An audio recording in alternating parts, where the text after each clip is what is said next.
আচ্ছা, আমরা প্রবাসী, এজন্যই কি আমাদের এরকম দোষ? প্রবাসীরা সবাইকে ভালোবাসতে জানে, কিন্তু প্রবাসীদেরকে ভালোবাসে শুধু টাকারই জন্যে। আজকে আপনার কাছে টাকা নাই, প্রবাসে আপনি বিপদে আছেন, কারো কাছ থেকে হেল্প পাবেন না, কারো কাছ থেকে আপনি সাহায্য পাবেন না। আপনি সবাইকে সাহায্য করতে পারবেন, আপনি সবাইকে হেল্প করতে পারবেন, আপনি সবাইকে ভালোবাসতে পারবেন। আপনার কাছে টাকা নাই, আপনাকে প্রবাসেও দাম নাই। দুঃখে দুঃখে সারা জীবন এখানে মরে থাকতে পারবেন, কিন্তু আপনাকে দেখার কেউ নাই, একমাত্র উপরওয়ালা ছাড়া।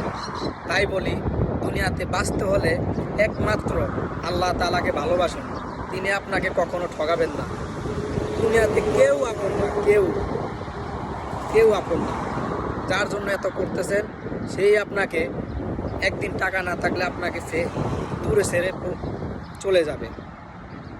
এটাই বাস্তব।